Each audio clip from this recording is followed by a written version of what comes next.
Untuk membuktikan siapa yang benar-benar adalah putri kandung, wanita itu dipaksa untuk memotong jari dengan mata tertutup. Kemudian darah segar diteteskan ke permata yatnya turun-temurun. Namun meskipun menunggu lama, permata tersebut tidak menunjukkan reaksi apapun. Ternyata sang kakak kedua mengira bahwa mungkin darah yang diteteskan tidak cukup. Maka bawahan pun memotong tangan wanita licik itu sekali lagi. Dengan sangat keras. Semua orang di tempat itu merasakan sakit yang dirasakan oleh wanita licik itu. Meskipun kali ini darah yang diteteskan sudah cukup banyak, ternyata permata yatnya turun-temurun masih tetap tidak menunjukkan reaksi apapun. Kakak tertua dari keluarga Ba melihat keadaan. Dan tiba-tiba tersenyum penuh kepuasan.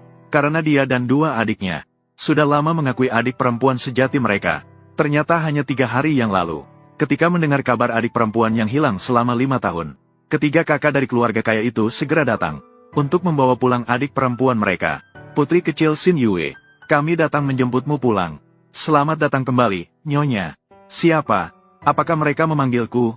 Saat ini, gadis ini kehilangan ingatannya, sehingga dia tidak mengenal ketiga kakaknya. Dan dia mengira dirinya hanyalah seorang penjual bunga kecil. Tidak mungkin dia adalah putri tunggal keluarga Jiang yang kaya raya.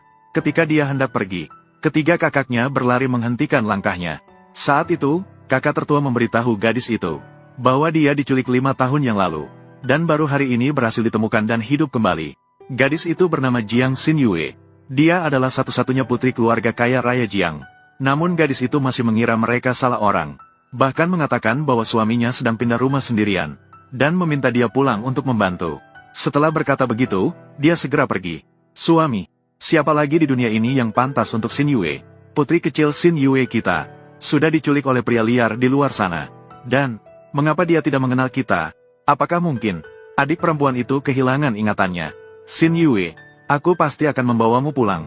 Ketika kakak-kakak tahu adik perempuan akan pindah ke rumah baru, maka mereka memerintahkan bawahannya untuk menyiapkan hadiah besar.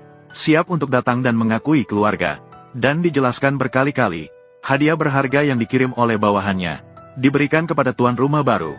Sementara itu, ketika gadis itu pulang ke rumah, namun tiba-tiba menemukan seorang wanita licik mengenakan piyama. Gadis itu keluar dari kamar tidur. Saat gadis itu bertanya siapa wanita licik itu, ternyata suaminya juga keluar. Gadis itu segera menanyai pria itu, mengapa wanita ini muncul di rumahnya. Namun pria itu menjelaskan bahwa mereka baru saja sedang membicarakan kerjasama bisnis di kamar tidur. Gadis itu tentu saja tidak percaya. Ternyata pria itu tidak berpura-pura lagi, langsung mengungkapkan ingin bercerai dengan gadis itu. Saat itulah ibu pria itu memasuki ruangan diikuti oleh para bibi dan bibi besar. Ketika dia datang, dia langsung menunjukkan sikap merendahkan pada gadis itu. Bahkan mengatakan bahwa dia hanya seorang penjual bunga kecil, tidak pantas untuk menjadi menantu anak perempuannya. Setelah berkata begitu, dia melemparkan perjanjian perceraian pada gadis itu, meminta gadis itu untuk menandatangani. Gadis itu baru menyadari, mereka adalah mertua jahat yang sudah merencanakan segalanya. Sekarang mereka mulai memuji wanita licik itu, mengatakan bahwa dia adalah seorang eksekutif di grup Jiang yang kaya raya. Jika wanita licik itu menjadi menantu mereka, keluarga Zhou akan sukses besar. Saat itu, kerabat yang suka berpura-pura mulai memaksa gadis itu untuk segera menandatangani. Jangan menghambat masa depan pria itu. Melihat gadis itu masih ragu, pria itu lebih dulu menandatangani perjanjian perceraian, kemudian mendesak gadis itu untuk segera menandatangani. Gadis itu akhirnya melihat sifat sebenarnya dari pria itu. Maka tanpa bisa menahan, dia menangis dan mengatakan, jika bukan karena dirinya 5 tahun yang lalu menjual satu-satunya liontin pencarian keluarga yang dimilikinya, membantunya melunasi hutang, bagaimana seorang pria bisa mencapai kesuksesan seperti sekarang? Bahkan bisnis perusahaannya juga hasil dari kerja kerasnya siang malam membantunya. Namun hari ini dia malah diusir. Gadis itu dengan marah bertanya pada pria apakah dia masih memiliki hati nurani. Diam, aku tidak akan membiarkanmu berbicara sembarangan lagi. Sudah 5 tahun, akhirnya aku melihat sifat sebenarnya dari keluargamu. Kalian sungguh jahat. Gadis itu tidak lagi merasa rindu. Maka, dengan tegas, dia menandatangani perjanjian perceraian. Kemudian meminta pria itu mengembalikan sertifikat properti padanya, karena rumah itu dibeli dengan uangnya sendiri. Namun tiba-tiba wanita licik itu menunjukkan sertifikat properti, dan mengatakan bahwa namanya tertera di atasnya. Barulah gadis itu mengetahui bahwa suaminya yang brengsek diam-diam mentransfer rumahnya kepada wanita licik itu. Gadis itu marah dan hendak merebut sertifikat properti. Namun tak disangka dia dipukul jatuh oleh pria itu. Dan karena insiden itu, gadis itu segera teringat bahwa dia adalah putri tunggal keluarga kaya raya Jiang. Tidak hanya memiliki ayah kaya raya yang sangat menyayanginya, tapi juga memiliki 3 kakak yang sangat memanjakannya. Namun, tepat 5 tahun yang lalu, dia diculik oleh musuh keluarganya. Saat berusaha melarikan diri, mobilnya mengalami kecelakaan. Sejak itu, dia kehilangan semua ingatannya. Sekarang, setelah insiden ini, dia sepenuhnya pulih ingatannya. Maka gadis itu memberitahu mereka bahwa dia adalah putri keluarga kaya raya Jiang. Namun siapa sangka, mereka justru mengejek gadis itu telah membuat pria itu gila dengan menabraknya. Bahkan mengancam akan mengirim gadis itu ke rumah sakit jiwa. Dan pada saat itu, hadiah dari 3 kakaknya tiba. Saya menawarkan perintah dari Tuan Muda Jiang, orang terkaya, menghadirkan 100 mutiara dari Laut Selatan. Produksi tahunan hanya beberapa puluh butir. Setiap butirnya bernilai jutaan. Di sini ternyata ada 100 butir. Sepasang kalung giok hijau zamrud. Ini adalah giok hijau zamrud kualitas terbaik. Kemarin 1 butir dilelang dengan harga 30 juta. Ini jauh lebih besar dari kemarin. Siapa yang begitu berani? Satu-satunya mobil balap terbatas di negara ini. Sebagai hadiah perpindahan rumah. Selamat atas kepindahan rumah. Meskipun saya menghilang selama 5 tahun. Tapi saudara-saudaraku masih mencintaiku seperti biasa. Apakah dia benar-benar putri keluarga Jiang? Kalau tidak begitu, jauhkan tangan kotormu. Jangan sentuh hadiahku. Jadi begitulah. Xiao Wan masih punya wibawa. Lihatlah. Perusahaan Jiang ini mengetahui tentang kegembiraan kepindahannya, bahkan mengirimkan begitu banyak hadiah. Apakah kamu pemilik rumah baru ini? Ya, saya adalah pemilik rumah baru ini. Xiao Wan, kamu benar-benar baik, bahkan mengajukan mobil mewah yang selama ini kudambakan. Jika begitu, hadiah sudah saya kirimkan. Kami tidak akan mengganggu lagi. Tunggu sebentar, rumah ini bukan miliknya.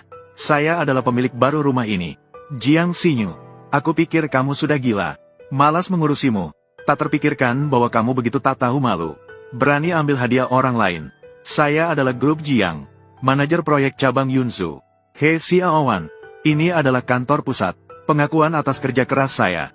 Apa hubungannya denganmu? Saya punya bukti kepemilikan rumah. Kamu punya apa? Inilah buktiku. Kamu pegang ponsel rusak. Apa yang kamu pura-pura lakukan di sana?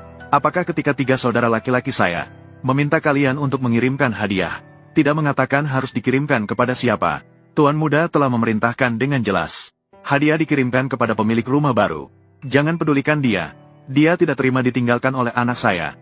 Masih ingin ya mencuri harta milik He Xiaowan? Nona ini, kesabaran saya terbatas. Jika kamu tidak punya bukti yang jelas, tolong jangan lagi membuang-buang waktuku. Saya susah payah menabung untuk membeli rumah ini. Tentu saja saya punya bukti. Jiang Xinyu, kamu hanyalah orang tanpa latar belakang atau identitas. Sebagai beban yang hidup enak di rumah keluarga Zhou selama 5 tahun. Cepatlah lihat, mereka berdua. Siapa yang terlihat seperti bisa membeli rumah? Gadis ini, berkelas, malah terlihat seperti pemilik rumah ini. Sedangkan kamu, berpakaian murahan, namun ingin mencuri perhatian di rumah orang lain. Apakah kalian dengar? Mereka sudah mengatakan, kamu hanyalah orang miskin. Tidak mampu membeli rumah sebesar ini. Aku pikir, kamu tidak pernah pulang setiap hari. Selalu bekerja keras. Aku bahkan merasa kasihan mencarikanmu pekerjaan paruh waktu. Hemat, untuk membelikanmu rumah. Kamu malah langsung memberikannya padanya. Kalian butuh bukti kan? Sekarang saya akan menemukan catatan pembelian. Inilah buktinya.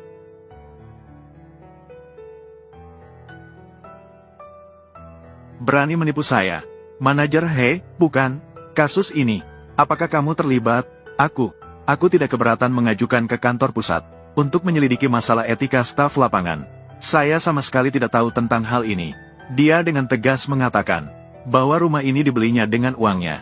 Apa sebenarnya yang terjadi ini? Apakah rumah ini milik gadis desa ini? Bibi, kamu bilang aku harus bilang apa tentang kalian? Malu jadi keluarga kalian. Jangan tertipu olehnya. Alasannya memiliki bukti pembayaran adalah karena semua uang itu saya berikan padanya. Jadi begitu. Saya hanya akan mengatakannya. Sepupuku adalah CEO perusahaan.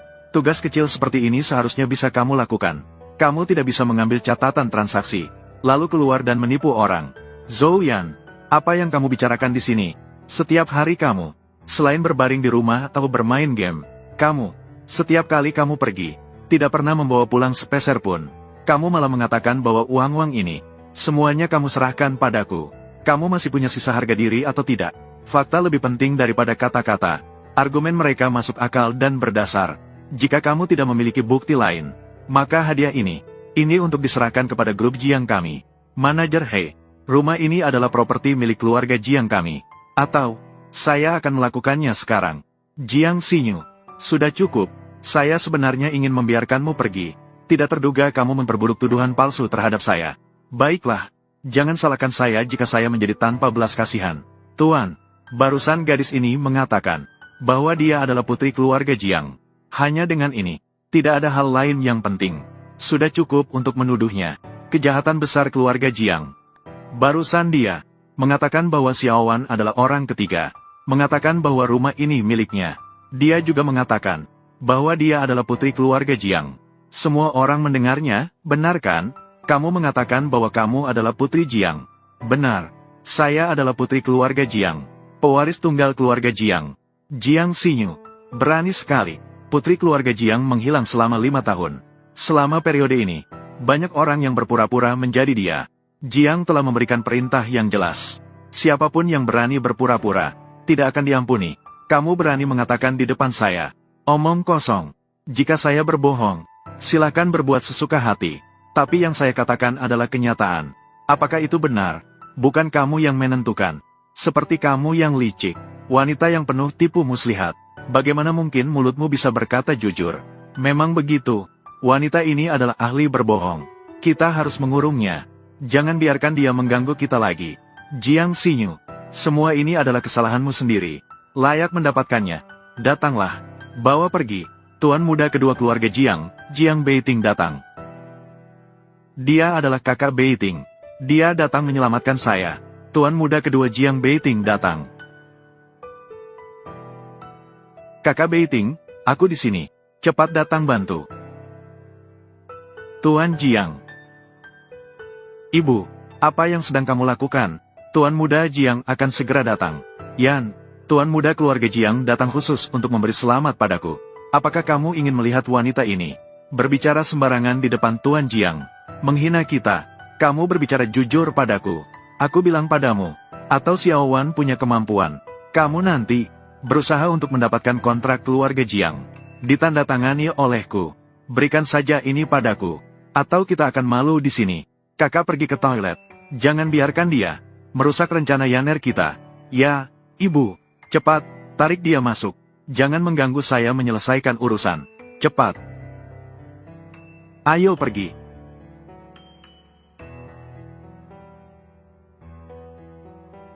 Jujurlah.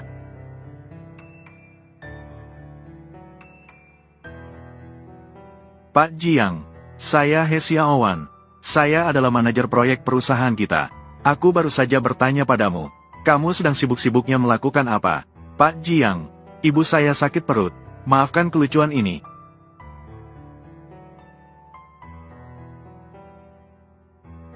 Ibu, bagaimana dengan kesehatan Anda?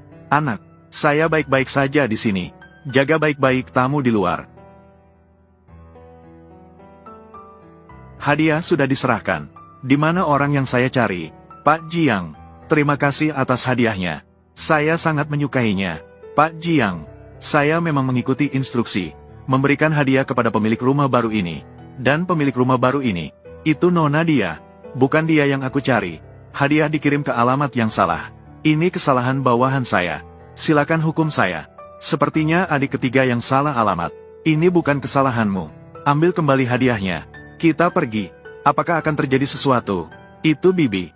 Beri dia kesempatan. Bagaimana jika ada korban jiwa? Sepertinya mereka akan pergi. Jangan pergi. Tutup mulutmu. Hutan Jiang. Hadiahnya tidak salah. Aku adalah pemilik rumah ini. Iya, Bos Jiang. Xiaowan adalah manajer proyek cabang Jiang Group di Yunsu. Hadiah ini, selain untuk dia, siapa lagi yang bisa mendapatkannya? Manajer proyek, itu aku. Hadiah ini bukan milikmu. Ini milik adikku.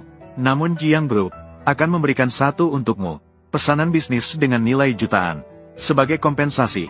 Terima kasih, Bos Jiang. Sampai jumpa. Selamat jalan. Lepaskan aku. Pergi dari sini.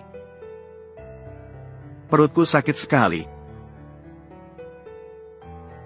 Ayo pergi. Lepaskan aku. Untuk rumah besar saya dan saudara Yan, kamu bermain di lumpur begitu lama. Aku harus berterima kasih padamu. Bersihkan lumpur di tubuhmu. Cuci bersih. Hampir merusak kesempatan bagusku. Xiao Wan, biarkan dia belajar dari kesalahannya.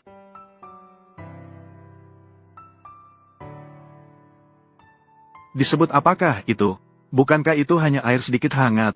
Ya, benar. Kamu adalah putri besar keluarga Jiang. Karena kamu begitu merasa panas, maka bawa dia juga. Bawa dia untuk duduk di ruangan berak. Tidak melihat putri besar keluarga Jiang kami. Sudah mulai berkeringat semua. Cepat bawa dia keluar untuk segar.